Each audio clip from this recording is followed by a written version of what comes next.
Bismillahirrahmanirrahim. Assalamualaikum warahmatullahi wabarakatuh.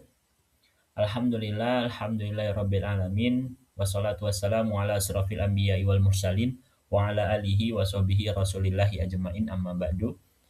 Sebelum kita mulai untuk presentasi pada hari ini, saya ingin mengucapkan terima kasih banyak terutama kepada dosen pengampu mata kuliah manajemen kinerja, yakni Bapak Mahfud Asy'ari, dan juga saya mengucapkan terima kasih kepada teman-teman semua yang sudah bisa hadir pada hari ini. Sebelum kita mulai, saya ingin memperkenalkan terlebih dahulu diri saya pribadi. Perkenalkan, saya Duta Permana Baihaqi dengan akhir NIM 19. Nanti di sini saya akan menjelaskan terkait dari hasil diskusi saya sendiri dengan materi yang berjudul performance analytic. Ya, jadi mohon teman-teman semua bisa menyimak nanti apa yang saya sampaikan. Jadi semisal mungkin ada teman-teman yang ingin bertanya, silakan di kolom komentar saja. Terus seperti itu teman-teman. Oke, kita masuk ke slide pertama ya. Yang teman-teman pahami terlebih dahulu nih, apa sih yang dimaksud dengan performance analytic itu? Ya. Jadi pertanyaannya itu bagaimana organisasi itu menggunakan data untuk menilai dan meningkatkan kinerja karyawan. Jadi nggak jauh beda seperti itu apa yang dimaksud dengan performance analytic teman-teman. Di sini saya akan menjelaskan. Jadi performance analytic itu adalah suatu proses pengumpulan, visualisasi, dan interpretasi data untuk mengukur seberapa efektif bisnis, tim, atau individu dalam mencapai tujuan strategis mereka. Nah, ini digunakan itu untuk mengidentifikasi tren, pola, kekuatan, dan juga kelemahan guna untuk mengambil namanya keputusan berbasis data untuk meningkatkan efisiensi dan juga hasil, teman-teman. Artinya, data yang awalnya hanya angka atau laporan itu diubah menjadi insight yang bisa membantu manajemen mengambil keputusan yang lebih tepat. Menariknya, apa ya? Penilaian kinerja itu sebenarnya selalu ada di organisasi baik formal maupun tidak. Jadi kayak bahkan beberapa perusahaan itu tidak lagi menggunakan istilah seperti penilaian atau rating, tapi mereka melakukan evaluasi kinerja dengan cara yang lain seperti itu, teman-teman. Nah, untuk selanjutnya, apa sih tujuan dari performance analytic, teman-teman? Nah, tujuannya itu mengukur, memantau, dan juga mengevaluasi data operasional secara sistematis untuk menilai pencapaian target bisnis, meningkatkan produktivitas, serta mengidentifikasi area perbaikan secara real time. Yang pertama tadi itu evaluasi pencapaian target, yang kedua identifikasi area peningkatan, terus ketiga pengambilan keputusan berbasis data, antisipasi masalah, peningkatan produktivitas dan efisiensi, dan juga monitoring real time seperti itu, teman-teman. Nah, untuk selanjutnya di sini ada komponen partial form. Nah, formulir penilaian kinerja itu tidak hanya berisi nilai saja tetapi harus lengkap. Dalamnya biasanya ada identitas karyawan, target kerja, kompetensi, pencapaian hingga rencana pengembangan. Nah, di sini saya sudah ada terhitung 9, teman-teman. Yang pertama ada informasi dasar karyawan, kayak contohnya ada nama, jabatan, terus diplomasi atau divisinya apa gitu. Yang kedua ada akuntabilitas, tujuannya dan standarnya. Jadi kayak istilahnya menjelaskan tanggung jawab, terus target kerjanya mau seperti apa, serta standarnya nanti bagaimana. Terus yang ketiga ada kompetensi dan indikator perilaku. Menilai kemampuan sebagus mana sih karyawan tersebut. Terus yang keempat ada prestasi utama dan kontribusinya sebesar apa. Jadi di situ tuh berisi pencapaian yang penting yang sudah diraih oleh karyawan tersebut. Kontribusinya terhadap tim itu udah sampai mana nih? Kalau ada, berarti ada prestasinya. Terus prestasi pengembangan, menilai usaha karyawan dalam meningkatkan diri. Terus yang keenam itu rencana pengembangan. Terus yang ketujuh itu ada multi sumber penilaian. Penilaian itu tidak hanya dari atasan tetapi juga dari rekan kerjanya. Atau dari bawahan, nggak cuma dari atasan aja. Terus ada komentar karyawan, memberi kesempatan karyawan itu untuk menyampaikan pendapat. Jadi nggak semestinya atasan itu selalu benar. Jadi coba didengar sekali karyawan itu berpendapat. Terus yang terakhir itu ada tanda tangan sebagai bukti bahwa penilaian itu sudah disetujui tertentu. Jadi selain itu juga penilaian itu juga nggak hanya tadi yang saya sudah jelaskan, tidak hanya dari satu orang, tetapi bisa dari berbagai sumber-sumber yang lain. Dan karyawan itu juga harus diberi untuk memberikan komentar, harus banget. Jangan mereka diberikan di stuck situ aja, diem aja gitu. Tujuannya itu agar penilaian itu bisa menyeluruh dan juga adil seperti itu. Nah, untuk selanjutnya itu ada karakteristik appraisal form. Nah, jadi nanti di sini saya akan menjelaskan ini ada banyak nih, ada 7 teman-teman. Nanti saya mungkin akan mempersingkat aja ke inti-intinya supaya teman-teman bisa memahami dengan mudah apa yang bisa saya sampaikan tadi. Ya, ini akan saya sampaikan. Jadi formulir penilaian itu bukan hanya lengkap tapi juga berkualitas gitu. Jadi memang ada beberapa penilaian itu lengkap tapi isinya kosong gitu. Bahasanya kayak gitu. Jadi harus berkualitas. Misalnya pertama harus mudah dipahami.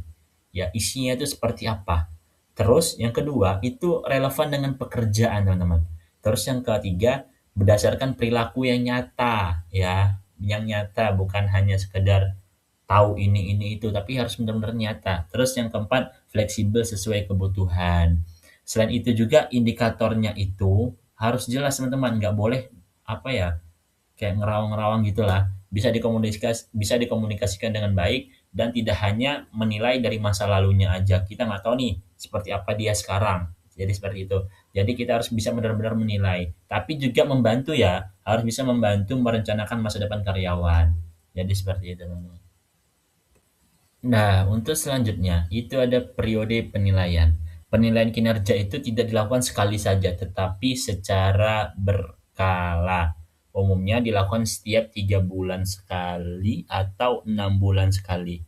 Ya, dan juga minimal pertemuan formal itu minimal harus ada mencakup pertama sistem inauguration, penjelasan sistem penilaian yang digunakan seperti apa. Terus ada self appraisal, karyawan menilai dirinya sendiri. Terus ada performance review, atasan itu mengevaluasi kinerja karyawan. Terus yang keempat, menit atau salary review, penyesuaian gaji atau reward berdasarkan kinerja. Terus yang kelima ada development plan, rencana pengembangan ke depan itu mau seperti apa dengan melewati pelatihan, soft skill ataupun yang lainnya. Terus ada objective setting, menentukan target kinerja itu berikutnya. Jadi seperti itu teman-teman. Dan juga selain itu komunikasi informal itu juga penting agar feedbacknya itu tidak hanya terjadi saat penilaian formal saja. Jadi seperti itu teman-teman. Ya.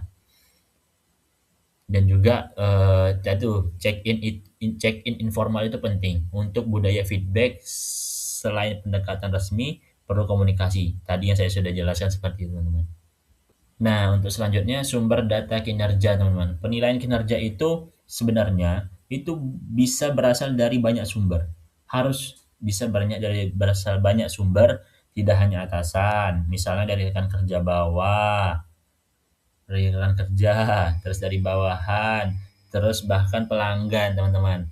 Dan juga masing-masing itu mereka tuh apa ya, mempunyai kelebihan gitu loh ya, mempunyai kelebihan dan juga kekurangan. Contohnya atasan bisa bias, rekan kerjanya bisa dipengaruhi oleh hubungan pribadi dan juga self appraisal itu biasanya cenderung lebih baik ke diri sendiri.